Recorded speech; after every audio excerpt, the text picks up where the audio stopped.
तो मैंने सोचा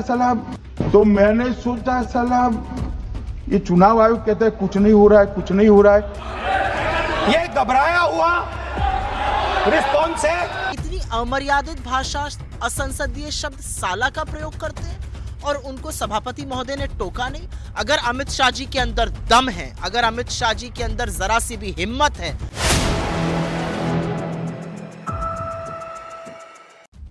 भरी सदन में अमित शाह ने जिस गंदे बोल का इस्तेमाल किया उससे इस वक्त बवाल मचा हुआ है। सुप्रिया सुनित ने शाह को बड़ा चैलेंज दिया है। इस वीडियो में हम इसी पर करेंगे बात। नमस्कार, 4 PM पर आप सभी का स्वागत है। दोस्तों, लोकतंत्र का मंदिर कहे जाने वाले संसद में भाषा का स्तर हमेशा गरिमामय रहा है, लेकिन आजाद भारत के इतिहास में शायद पहली बार ऐसा हुआ कि देश के गृह मंत्री ने भरी सदन में साला जैसा आपत्तिजनक शब्द इस्तेमाल किया, वह भी किसी विपक्षी सांसद या किसी साधारण व्यक्ति के लिए नहीं, बल्कि चुनाव आयोग जैसी संवैधानिक संस्था के लिए। हालांकि ऐसे शब्दों को ना मैं बोलता हूं और ना ही 4 PM समर्थन करता है, लेकिन मजबूरन बताना पड़ा कि हमारे गृह मंत्री किन शब्दों का इस्तेमाल कर रहे हैं। यह सिर्फ एक शब्द की फिसलन नहीं थी, गुस्से में निकला शब्द नहीं था, बल्कि सत्ता के अहंकार की झलक थी और शायद इसीलिए पूरे सदन में हंगामा हुआ। लेकिन स्पीकर साहब की ओर से एक शब्द भी नहीं बोला गया। जी हां, अमित शाह कल चुनाव सुधार और SIR पर बोल रहे थे। विपक्ष पर वो जमकर बरस रहे थे, लेकिन जब उनका ध्यान विपक्ष द्वारा चुनाव आयोग पर उठाए जा रहे सवालों पर गया तो उनका संयम टूट गया। उन्होंने कहा कि मैं भी बहुत सोचता हूं, ये चुनाव आयोग कहता है कि साला कुछ नहीं हो रहा, तो ये लोग आरोप क्यों लगा रहे हैं। बस फिर क्या, शाह का ये आपत्तिजनक शब्द बोलना विपक्ष को एक मुद्दा दे गया। जमकर सदन में हंगामा हुआ। यह सुनते ही विपक्ष ने आपत्ति जताई, हंगामा किया, लेकिन सत्ता पक्ष और स्पीकर महोदय दोनों की ओर से कोई कड़ी प्रतिक्रिया नहीं आई। संसदीय मंत्री ने इसे गलती कहा और बात खत्म। वहीं बहस के दौरान गृह मंत्री अमित शाह और राहुल गांधी के बीच तीखी नोकझोंक भी देखने को मिली। जी हां, जिसके बाद विपक्ष के सदस्य सदन से वॉकआउट कराए। अब अमित शाह को जरा आप सुनिए, उसके बाद आपको हम बताएंगे कि सुप्रिया सुनित ने क्या कुछ कहा है। अब चुनाव आयोग ने तो निर्णय कर दिया, मगर मैं भी साहब थोड़ा ज्यादा सोचता हूं। तो मैंने सोचा साला ये चुनाव आयोग कहता है कुछ नहीं हो रहा है, कुछ नहीं हो रहा है, तो ये लोग आरोप क्यों लगाए। तो सुना आपने शाह के इस बोल पर। राहुल गांधी ने एक्स पर लिखा कि अमित शाह का संसद में साला कहना वोट चोरी को लेकर उनकी घबराहट और बेईमानी को बेनकाब करता है। लेकिन क्या यह सच में सिर्फ एक गलती थी या सत्ता की उस मानसिकता का संकेत जिसे लगता है कि वे जो चाहे बोल सकते हैं क्योंकि उन्हें कोई रोकने वाला नहीं है। सोचिए, अगर यही शब्द किसी विपक्षी सांसद ने बोला होता तो क्या होता। वही स्पीकर ओम बिरला जी, जो विपक्ष की जरा सी टिप्पणी पर गुस्से में आ जाते हैं, शायद तुरंत माइक बंद कर देते, नोटिस जारी करते और सख्त कार्रवाई की बात भी होती। गोदी मीडिया इससे ब्रेकिंग न्यूज चलाकर घंटों चलाता, पैनल बुलाकर विपक्ष को असभ्य और अनुशासनहीन साबित करता। लेकिन यह मामला गृह मंत्री का था, इसलिए सबकी जीभ सिल गई।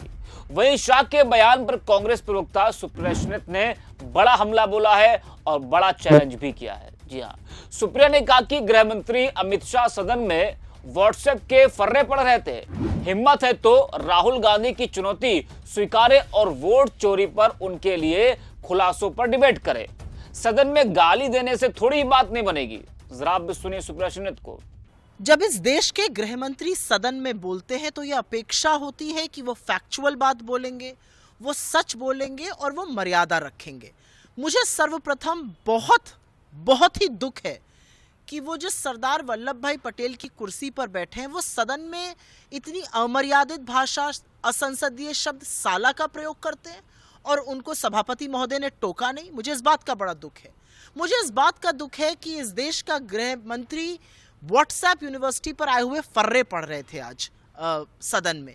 मुझे इस बात का दुख है कि वो फेक न्यूज फैला रहे थे, वो मर्यादा की हर सीमा लांघ रहे थे। उन्होंने, राहुल गांधी ने जो 3 सवाल उठाए थे, मशीन रीडेबल लिस्ट देने में क्या दिक्कत है, इलेक्शन कमीशन या इलेक्शन कमिश्नर्स की नियुक्ति के लिए पैनल में चीफ जस्टिस ऑफ इंडिया को रखने में क्या दिक्कत है, और सबसे बड़ी बात कि आपने जो लॉज बदले हैं सीसीटीवी फुटेज वगैरह के, उनको वापस लेने में क्या दिक्कत है। इस बात पर सुई टपक सन्नाटा था।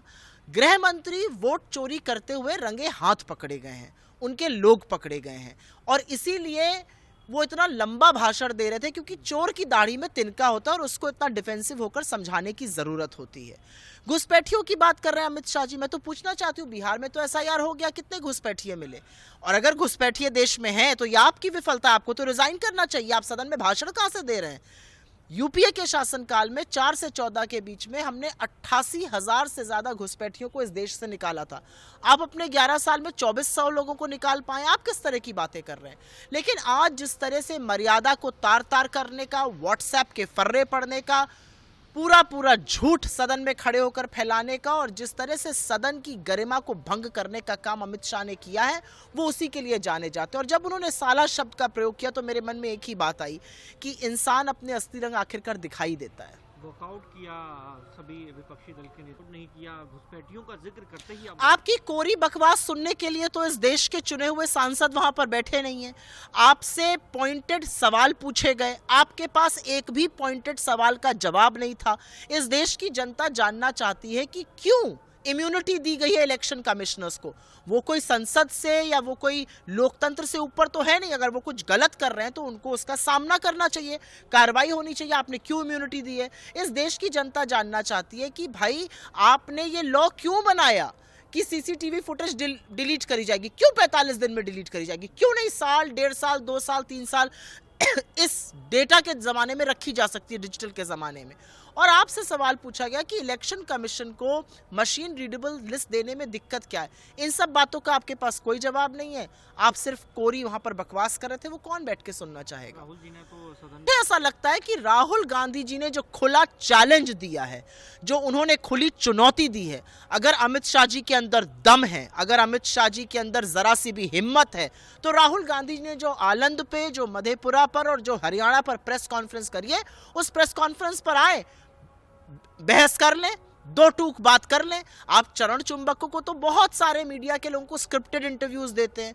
इस बार आइए राहुल गांधी जी से डिबेट करिए। है हिम्मत आपके अंदर? आपके अंदर रत्ती भर हिम्मत नहीं है, क्योंकि आप वोट चोरी करके गृह मंत्री बने हुए हैं।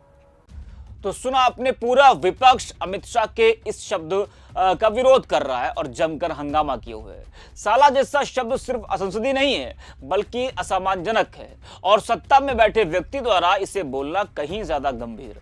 यह उस घबराहट का भी इशारा है जो चुनाव आयोग की निष्पक्षता पर उठ रही लगातार आवाजों से सरकार महसूस कर रही है। सवाल उठता है, अगर चुनाव आयोग इतना ही पारदर्शी है तो गृह मंत्री को इस कदर तैश किस बात का है?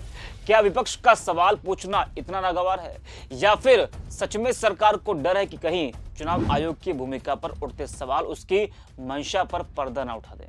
बीजेपी लगातार लोकतंत्र की दुहाई देती है, लेकिन जब बात अपनी जवाबदेही की आती है तो या तो वह विपक्ष को चुप कराने की कोशिश करती है या उसे बदनाम करने की।